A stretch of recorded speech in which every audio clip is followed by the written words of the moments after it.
April 11th, 1966, 35 miles east of Saigon, near Cam Mai. The jungle canopy exploded with gunfire as Charlie Company, 2nd Battalion, 16th Infantry Regiment took casualties in the dense undergrowth.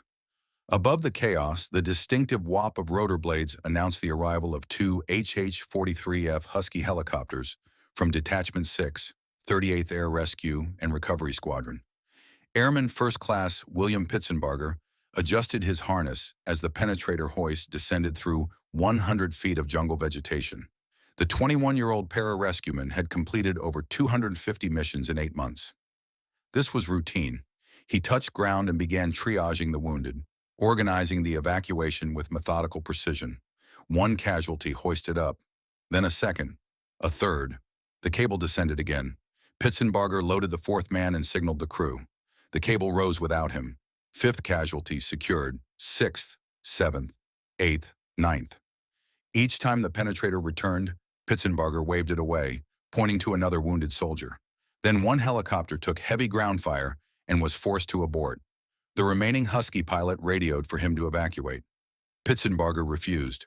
What began as a standard medevac had transformed into something the military lexicon struggled to categorize: a voluntary choice to abandon guaranteed survival and remain with soldiers he had never met, in a battle that was not his own. By nightfall, Airman First Class Pitsenbarger would be dead, killed while distributing ammunition and providing medical care during an assault that left Charlie Company with 80% casualties. But the 9 men who survived would all credit the same Air Force para-rescueman who chose to stay when he could have flown away. The path to becoming a para-rescueman began long before the jungle heat of Vietnam. In 1963, 17-year-old William Hart Pitsenbarger from Piqua, Ohio, enlisted in the United States Air Force with a singular ambition. He wanted to be where lives hung in the balance. The Air Force Para-Rescue Service accepted only volunteers, and most who volunteered failed. The selection process functioned as a systematic elimination of weakness, doubt, and self-preservation instinct. Candidates endured weeks of water confidence training that drowned rational thought in controlled panic. They learned to tie knots underwater while holding their breath until their vision blurred. They swam 25 meters submerged in full uniform, surfaced for 3 breaths, and repeated the exercise until instructors were satisfied or candidates quit. Most quit. The attrition rate exceeded 90%. Those who survived the initial screening faced what the Air Force called indoctrination. 5 weeks of calisthenics, runs that turned legs to rubber, and endless immersion in water that taught a simple lesson. Panic kills. Control saves. Then came the extended training day. 20 continuous hours of physical and mental punishment designed to separate those who wanted the beret from those who needed it. Pitsenbarger needed it. He passed every threshold with quiet determination that instructors noted in his evaluation reports. Technical competence meant nothing without the will to use it under fire. After indoctrination came specialized training. Combat Dive School taught underwater infiltration and rescue. Airborne School prepared para-rescuemen for static line jumps into remote terrain. Survival, evasion, resistance, and escape training simulated capture and interrogation. Then medical training, the core of the para-rescue mission. PJs learned emergency medicine at the level of civilian paramedics, plus field surgery, trauma stabilization, and how to keep a man alive when the nearest hospital was an hour away by helicopter. Pitsenbarger absorbed it all. In 1964, at age 19, he earned the Maroon Beret and the Silver Para-Rescue Badge. The motto was etched into every training evolution: that others may live. It was not a slogan. It was a contract written in advance, payment due on demand. By August 1965, American combat operations in Vietnam had escalated beyond advising. Ground troops engaged Viet Cong and North Vietnamese regulars in daily firefights across jungles, rice paddies, and mountain valleys. Casualties mounted. The demand for combat rescue grew exponentially. Pitsenbarger received deployment orders to Detachment 6, 38th Air Rescue and Recovery Squadron at Bien Hoa Air Base, 30 miles northeast of Saigon. He was 20 years old. The para-rescue mission in Vietnam was simple in concept, impossible in execution. When American soldiers were wounded in combat, often deep in hostile territory, Para-rescue men flew into active firefights to extract them. The helicopters used were HH-43F Huskies, short-range aircraft designed for base rescue operations, now repurposed for combat. They were slow, underpowered, and vulnerable to ground fire. PJs rode them anyway. Pitsenbarger's first missions established the pattern that would define his service. Ground units radioed for medevac. Helicopters launched. Pitsenbarger descended by cable or penetrator hoist into landing zones where bullets were more common than clear ground. He stabilized the wounded, loaded them onto hoists, sent them up, and often went back down for more. Between August 1965 and April 1966, he completed over 250 missions. Some were routine extractions from secure landing zones. Most were not. His reputation among infantry units spread through word passed between soldiers who had seen the Maroon Beret drop from the sky when everyone else was taking cover. But reputation meant nothing against mathematics. Every mission carried the same statistical probability. Eventually, the helicopters would take too much fire. Eventually, the landing zone would be too hot. Eventually, the choice would come. And when it did, the pararescue creed offered only one answer. The missions blurred together in the heat and humidity of 1965 and early 1966. January brought a call from a rice paddy south of Saigon, where an army patrol had triggered a command-detonated mine. Pitsenbarger descended into ankle-deep water while Viet Cong snipers fired from the tree line 200 meters away. He stabilized 3 casualties with shrapnel wounds to the chest and abdomen, loaded them onto the penetrator hoist one at a time, and signaled for extraction. The helicopter crew expected him to ride up with the third man. He waved them off and moved to a 4th soldier bleeding from a severed femoral artery. February brought a firefight in the Iron Triangle where small arms fire punctured the Husky's fuel tank while Pitsenbarger was on the ground. The pilots shouted over the radio that they had 5 minutes before forced landing. Pitsenbarger worked faster. The HH-43F Husky was never designed for combat rescue. Cayman Aircraft had built it for airfield crash response, a short-range helicopter meant to pluck pilots from burning wreckage within sight of the runway. Maximum speed was 120 miles per hour. Combat radius was 75 miles. The cabin was open, offering no armor protection for crew or patients. Enemy ground fire could disable the aircraft with small arms alone, and frequently did. Yet Detachment 6 flew them anyway because they were available and soldiers were dying. The squadron operated with 5 air crews flying 3 helicopters in constant rotation. Maintenance crews worked through nights to keep them operational. Pilots and pararescue men slept in flight suits, ready to launch within minutes of a call. Major Morris Kessler, Pitsenbarger's commander, called him one of a special breed, alert and always ready. The description understated reality. Pitsenbarger volunteered for missions other PJs declined. He requested assignment to the most dangerous extractions. In March 1966, he completed the rescue that earned him the Airman's Medal and Republic of Vietnam decorations. 4 Army Rangers had stumbled into an unmarked minefield during a patrol near Vung Tau. One soldier triggered an anti-personnel mine, losing both legs below the knee. His screams triggered panic. Another Ranger moved to help and detonated a second mine. 2 more soldiers were trapped, standing motionless amid pressure-detonated explosives, unable to move forward or back. The landing zone was too dangerous for the helicopter to touch down. Pitsenbarger volunteered to be lowered by cable. He descended into the minefield, his boots touching earth that might explode at any pressure variation. He reached the first casualty, applied tourniquets, administered morphine, and hooked the wounded Ranger to the hoist. Then he went back for the second man. Then he walked the 2 trapped soldiers out step by careful step, following the exact path he had taken in. The entire evolution took 43 minutes. One wrong step would have killed all 5 men. In letters home to his parents in Piqua, Ohio, Pitsenbarger wrote with careful optimism, describing the work without dwelling on the danger. He mentioned the heat, the workload, the satisfaction of bringing men home alive. He did not mention the missions where they arrived too late, where wounded soldiers died while waiting for hoists that came minutes after blood loss became irreversible. He did not describe the texture of jungle earth soaked with blood, or the particular sound of small arms fire hitting aluminum helicopter fuselage 6 feet above his head. But his parents read between the sentences and understood what their 21-year-old son had chosen. By April 1966, Pitsenbarger had logged over 250 combat rescue missions in 8 months. Detachment 6 operated under constant tempo. The Joint Rescue Center coordinated requests from Army and Marine units across the Three-Corps Tactical Zone, the region surrounding Saigon. Some days brought 3 or 4 calls. Some days brought none, and those were the days that made everyone nervous because the quiet never lasted.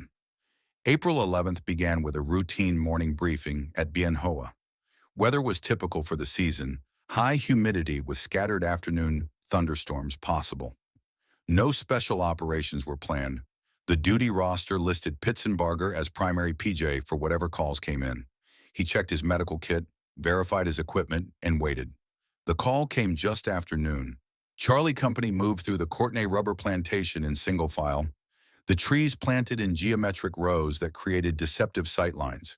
The 134 men of 2nd Battalion, 16th Infantry Regiment were deliberately understrength, part of Operation Abilene, a gambit designed by Major General William Dupuy to lure the elusive Viet Cong D-800 Battalion into open battle. Charlie Company was the bait. At 13:55 hours on April 11, 1966, sporadic fire erupted from the tree line. 2 soldiers dropped with wounds. The company commander, Captain Daniel Sperling, halted the column to call for medevac evacuation, standard procedure. What the company did not know was that they had stopped less than 200 meters from the D-800 Battalion's base camp, and that Viet Cong officers were already directing over 500 soldiers to encircle the Americans before they could establish a proper defensive perimeter. The D-800 was not a guerrilla unit conducting hit-and-run attacks. It was a main force battalion of the Viet Cong 5th Division, equipped with crew-served weapons, trained in conventional tactics, and commanded by officers who understood how to exploit terrain and numerical superiority. The rubber plantation's ordered rows provided covered approach routes from multiple directions simultaneously. While Charlie Company focused on evacuating the 2 initial casualties, VC soldiers moved through the trees in coordinated fire teams, establishing interlocking fields of fire that would seal every possible escape route. By 1400 hours, the encirclement was complete. Charlie Company was surrounded by a force nearly 4 times its size, positioned 35 miles from Saigon, with reinforcements at least an hour away through jungle terrain that would slow any relief column to walking speed. The initial Viet Cong assault came from 3 sides at once: concentrated automatic weapons fire designed to collapse the American perimeter before it could be properly established. Soldiers dropped wounded or dead before they reached cover. The forward 3rd Platoon, isolated from the main company position, called for artillery support. The first salvo landed on target, temporarily disrupting the VC attack. The second salvo landed short, killing and wounding American soldiers within their own perimeter. When the platoon frantically called off the fire mission, the Viet Cong used the pause to advance even closer, moving to within 50 meters where superior numbers mattered most. Charlie Company formed a circular defensive perimeter, roughly 75 meters in diameter, every soldier firing outward while medics worked on casualties in the center. The perimeter contracted with each casualty, tightening like a noose around the wounded who could not fight and the living who tried to protect them. Radio calls went out immediately for air support and reinforcement, but the jungle canopy limited helicopter gunship effectiveness and the distance precluded rapid ground relief. Charlie Company's survival depended on 3 factors: ammunition resupply, artillery fire support, and immediate medical evacuation of the wounded before shock and blood loss rendered them unsavable. The Joint Rescue Center at Bien Hoa received the medevac request at 14:10 hours. Multiple casualties, hot landing zone, heavy ground fire, immediate response required. 2 HH-43F Huskies from Detachment 6, 38th Air Rescue and Recovery Squadron launched within minutes. Airman First Class William Pitsenbarger rode in the second helicopter. The pilots knew the mission profile before receiving coordinates. Encircled units meant the landing zone would be contested from all sides. No clear approach vector existed. They would have to descend vertically through whatever fire the Viet Cong could bring to bear, hover in exposure while casualties were loaded, and climb out under the same conditions. The flight took 23 minutes. As the Huskies approached from the east, pilots could see smoke rising from the rubber plantation and hear the radio traffic deteriorating into urgent fragments. Artillery rounds impacted around the perimeter in rolling barrages meant to keep the VC at distance. But the enemy was already too close for effective fire support without risking friendly casualties. The first helicopter made its approach. Ground fire intensified immediately, tracers arcing up through the canopy. The pilot dropped the penetrator hoist through 100 feet of vegetation, while the crew chief and Pitsenbarger prepared to receive casualties. Below them, in the shrinking defensive circle, soldiers were dying faster than they could be counted. Pitsenbarger touched down in the perimeter at approximately 1,435 hours and immediately began the work he had performed 250 times before. Triage, prioritize the salvageable over the dying, apply tourniquets, pressure bandages, morphine where pain threatened to induce shock. He worked fast, identifying casualties who could survive transport and hooking them to the penetrator hoist one at a time. The cable rose, descended, rose again. 9 men went up in succession, each one representing a life saved and a temporary reduction in the chaos on the ground. Then at 15:20 hours, the first helicopter took multiple hits to its fuel system and tail rotor. The pilot transmitted immediate abort.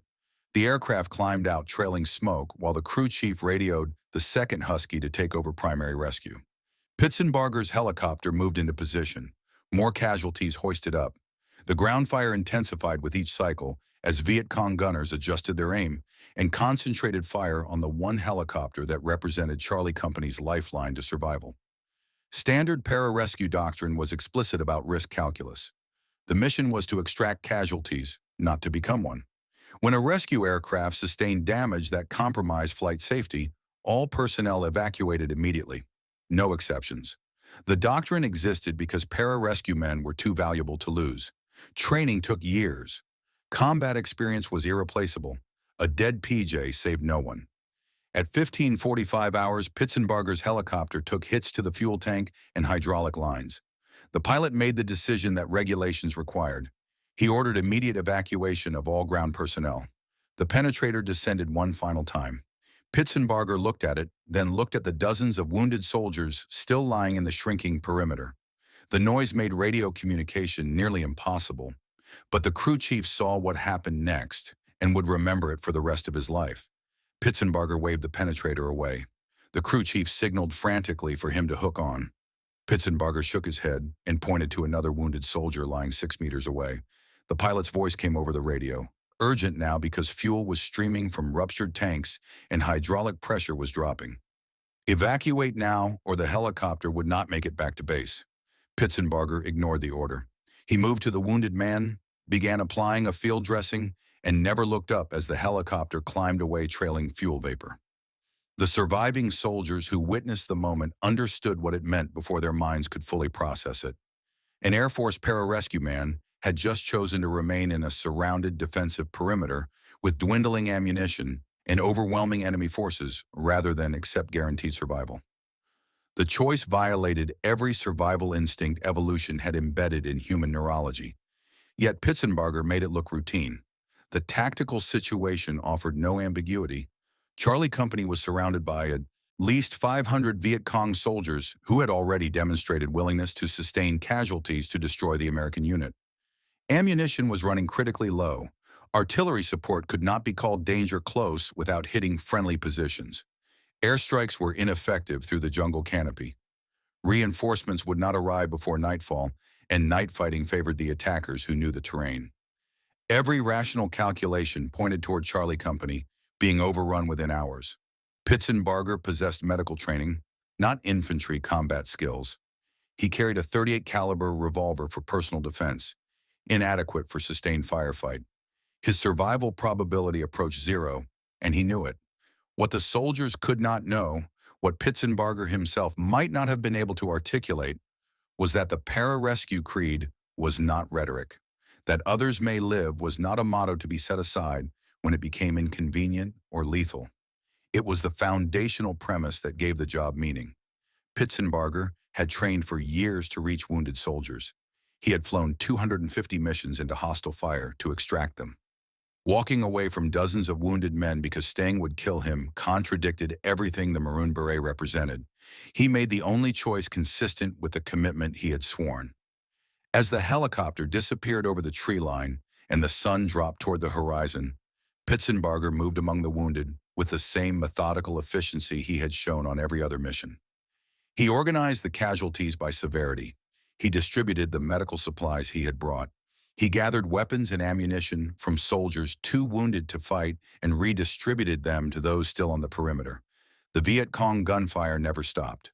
The wounded kept accumulating. And when darkness fell at 1830 hours, everyone in Charlie Company's defensive circle understood that the night ahead would determine whether anyone saw morning. Darkness transformed the battle into something primal. Without illumination flares, the rubber plantation became a maze of shadows, where movement meant death and stillness meant vulnerability. The Viet Cong understood night fighting. They had trained for it, used it to negate American firepower advantages. At 1900 hours, the D-800 Battalion launched coordinated probes against multiple points on Charlie Company's perimeter simultaneously, testing for weak spots where ammunition had run low or casualties had thinned the defensive line. Pitsenbarger moved through the perimeter's interior with practiced efficiency, despite having never trained for infantry combat. He crawled between wounded soldiers, redressing wounds that had soaked through initial bandages, administering morphine to those in shock, and making cold calculations about who could survive until morning and who could not. The ammunition situation had become critical. Soldiers were down to final magazines, rationing rounds, waiting until Viet Cong soldiers were within 20 meters before firing. Pitsenbarger gathered weapons from soldiers too wounded to fight: M16 rifles, M79 grenade launchers, M60 machine gun ammunition, and redistributed them to those still holding the perimeter. He made multiple trips across the defensive circle while bullets snapped overhead, carrying ammunition belts and grenades to positions that radioed desperate need. Somewhere during those hours, accounts differ on exactly when, Pitsenbarger picked up an M16 rifle himself. The .38 revolver he carried was useless for perimeter defense. When Viet Cong soldiers breached the line and hand-to-hand fighting erupted, an Air Force pararescueman joined Army infantry in firing at shadows 20 feet away. The Viet Cong assault doctrine relied on persistence and attrition. Small units would breach the perimeter, engage in close combat, then withdraw to allow fresh units to attack from different angles. The goal was to prevent Americans from organizing effective counterfire, to keep them reacting rather than controlling the engagement. Through the night, the D-800 Battalion achieved partial penetrations multiple times. Viet Cong soldiers reached the interior of Charlie Company's circle, killed or wounded defenders, retrieved their own casualties, and withdrew before artillery could be called on their position. Sergeant James Robinson, Charlie Company's platoon sergeant, repeatedly exposed himself to enemy fire to retrieve wounded soldiers and direct defensive fire. He would receive a posthumous Medal of Honor for actions that night, one of two awarded for the battle at Sakamoi. Pitsenbarger's exact movements during the overnight battle were reconstructed later from fragmentary accounts by soldiers fighting for survival in darkness. Multiple witnesses placed him moving constantly between casualty positions, always crawling, never standing despite the time it cost. He talked to wounded men, calm voice cutting through the chaos, telling them helicopters would come at first light, telling them to stay awake, telling them they would make it. Private First Class Fred Navarro, wounded twice during the battle, remembered Pitsenbarger treating his injuries while bullets struck the tree 6 inches from his head. Specialist 4 Thomas Tully recalled Pitsenbarger bringing him ammunition after his position had run dry and was about to be overrun. 9 different soldiers would later credit Pitsenbarger with saving their lives that night through medical treatment, ammunition resupply, or direct intervention in combat. The time of death was never precisely established. Sometime during the overnight hours, likely between 0200 and 400, William Pitsenbarger was struck by Viet Cong small arms fire. The bullet entered his torso. He died quickly. When dawn broke at Wardo 6:30 hours on April 12th, and the D-800 Battalion disengaged rather than face reinforcements arriving in daylight, survivors found Pitsenbarger's body lying near the perimeter's edge. He had died while moving toward a wounded soldier. His medical kit was open beside him. An M16 rifle lay within reach. The relief force reached Charlie Company's position at 700 hours. Of the 134 men who had entered the Courtenay rubber plantation the previous afternoon, 37 were dead and 71 were wounded, an 80% casualty rate that made it one of the costliest company-level engagements of the entire war. The 9 men Pitsenbarger had hoisted to helicopters during the initial extraction had survived. The dozens he had treated, resupplied, and protected through the night had survived. The soldiers who walked through the defensive perimeter that morning found gear scattered across blood-stained earth, spent brass casings ankle-deep in some positions, and a maroon beret lying near the body of an Air Force pararescueman who had chosen to stay when he could have left. The mathematics were clear and terrible. 1 life exchanged for 9 saved represented a net loss in the accounting of war, but mathematics had never been the point. On June 30th, 1966, less than 3 months after their son's death, William and Irene Pitsenbarger stood in the Pentagon reception room while Air Force Chief of Staff General John P. McConnell read the citation for the Air Force Cross. The words described extraordinary heroism, complete disregard for personal safety, bravery in the face of overwhelming odds. The medal itself was the nation's second highest award for military valor, presented to an airman who had become the first enlisted recipient in Air Force history. William Pitsenbarger, the father, wept openly. Irene stood with the stoic composure that grief sometimes demands. Senator Frank Lausch of Ohio, who attended the ceremony, wrote in the Congressional Record that he felt spiritually cleansed by witnessing their dignity, but the honor felt incomplete. Within days of April 11, 1966, Sergeant Fred Navarro had provided the Air Force with a taped statement detailing Pitsenbarger's actions and explicitly supporting a Medal of Honor recommendation. His squadron commander, Lieutenant Colonel Arthur Beale, had formally nominated Pitsenbarger for the Medal of Honor based on eyewitness accounts from the survivors. The nomination package went up the chain of command to Military Assistance Command Vietnam, where an Army general recommended downgrade to the Air Force Cross, citing insufficient documentation. The decision reflected institutional realities that had nothing to do with Pitsenbarger's actions and everything to do with inter-service politics and the bureaucratic caution that governs military awards. The Medal of Honor required ironclad documentation, multiple witness statements, and endorsement at every command level. Pitsenbarger had performed his heroism in an Army unit during an Army operation. The witnesses were scattered across Vietnam or stateside recovering from wounds.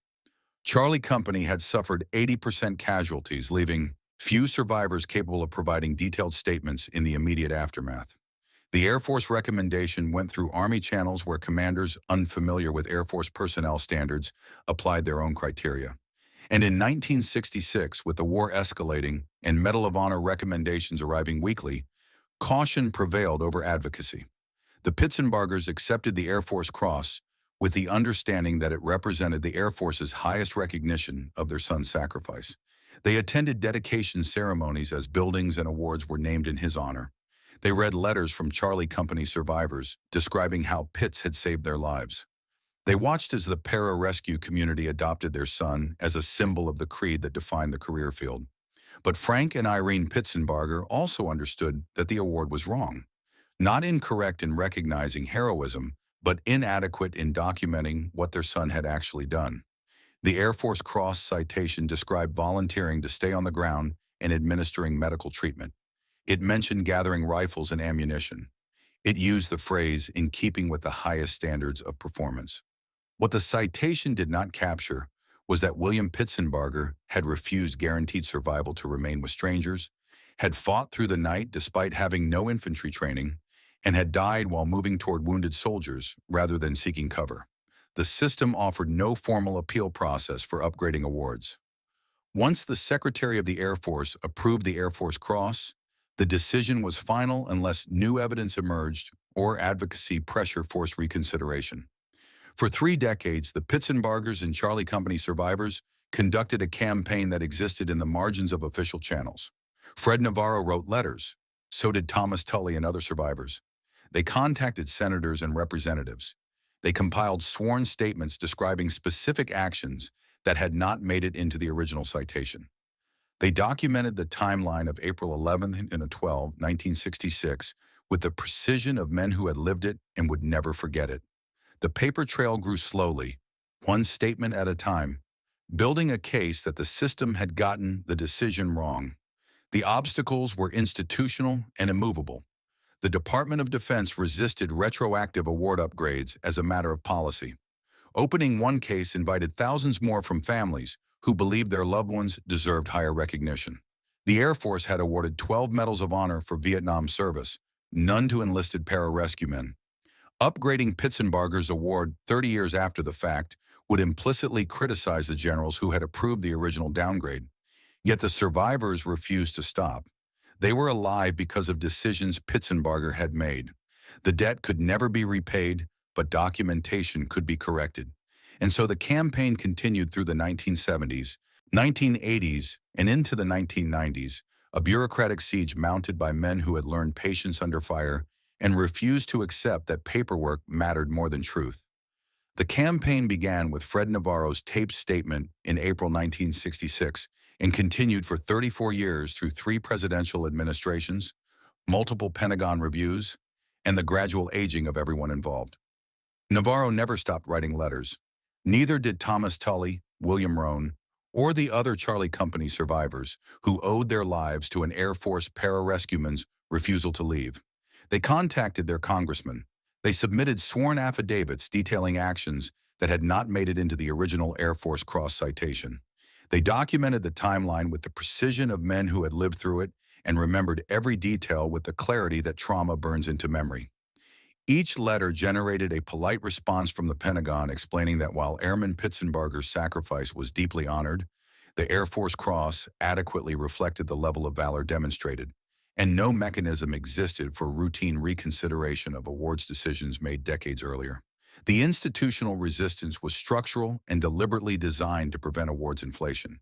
The Department of Defense had established strict protocols governing Medal of Honor, recommendations specifically to preserve the award's significance. Upgrading awards retroactively opened questions about every other case where families believed their loved ones deserved higher recognition.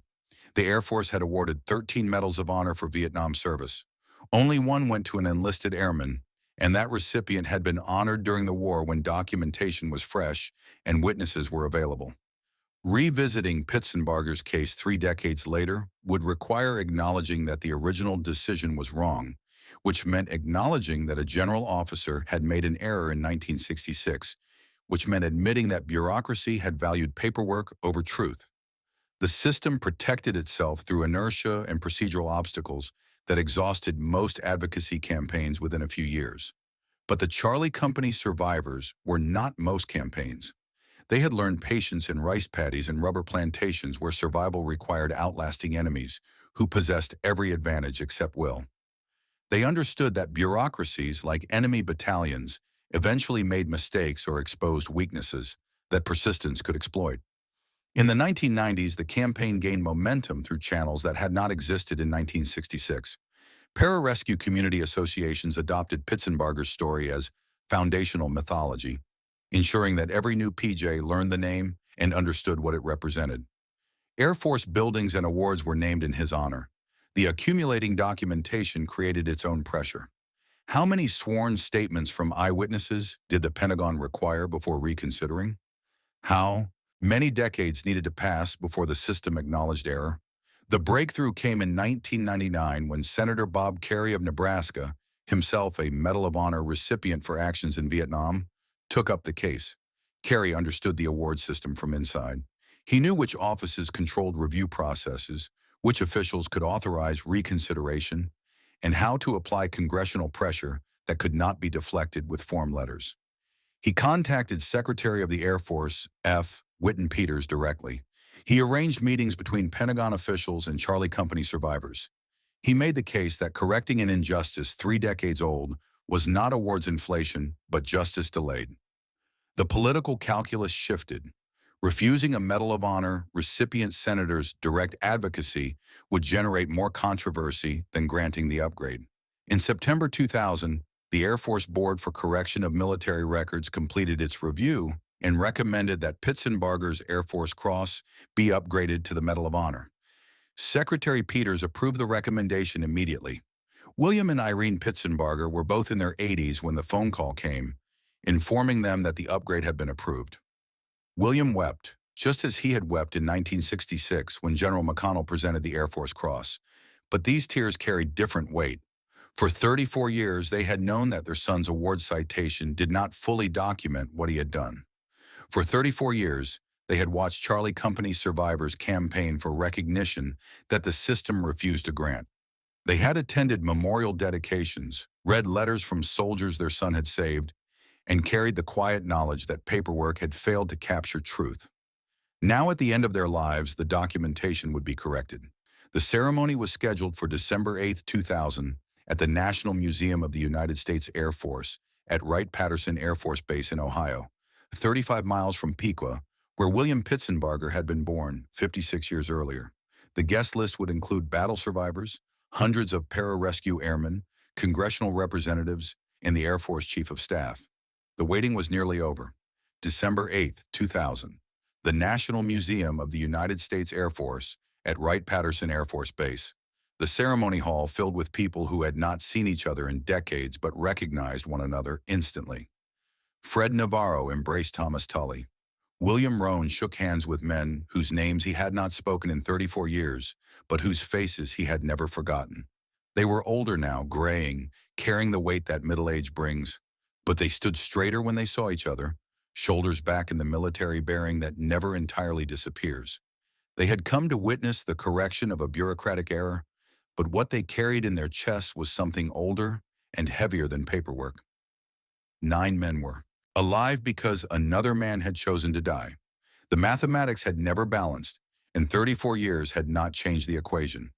Secretary of the Air Force F. Whitten Peters took the podium and began reading the citation.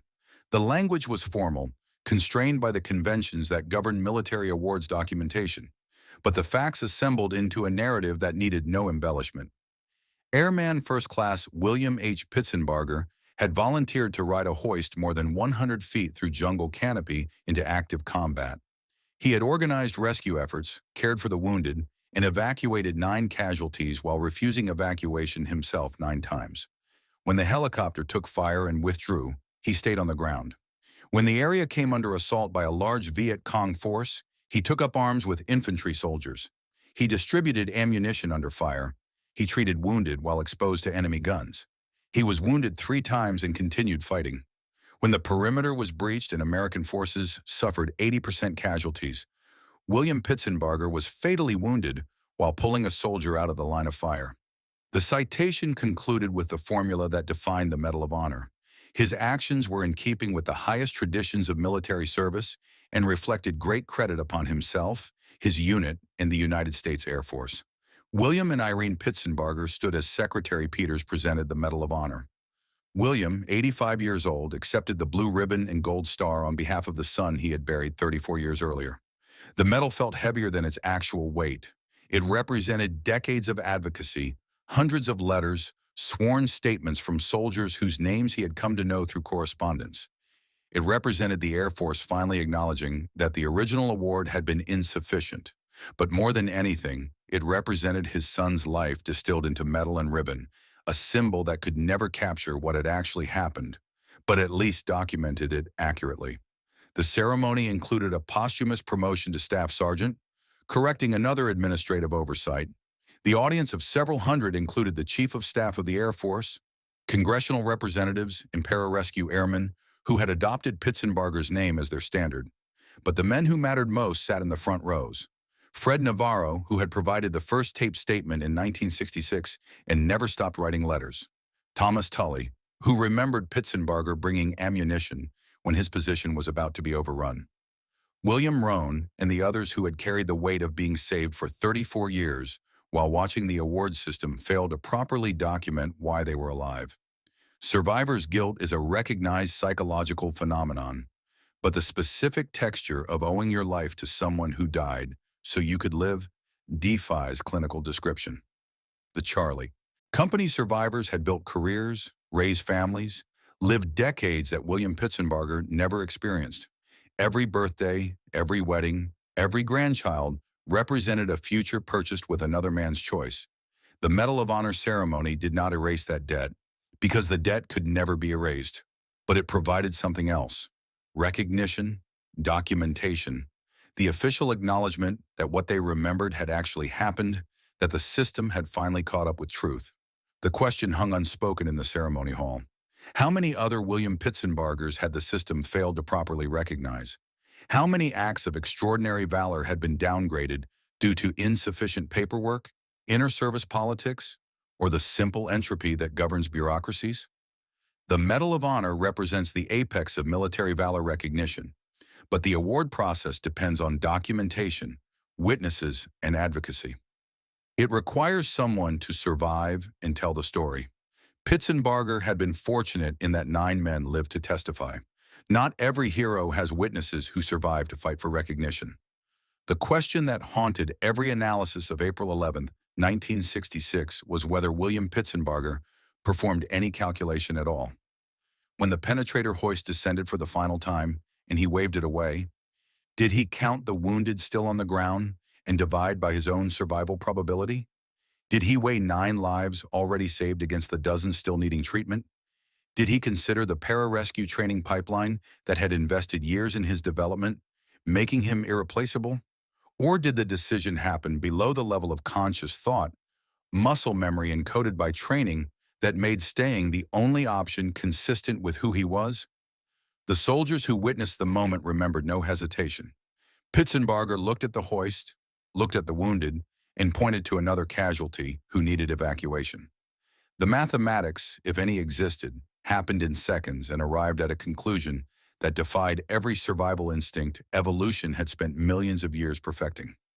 Psychologists who study altruistic behavior in combat situations identify a phenomenon they call acute stress-induced hyperaltruism, where soldiers under fire make decisions that prioritize group survival over individual safety. The neural mechanisms involve overriding the amygdala's fear response through prefrontal cortex regulation shaped by training and unit cohesion. But clinical terminology fails to capture what actually happened when Pitsenbarger refused evacuation. He was not part of Charlie Company's unit cohesion.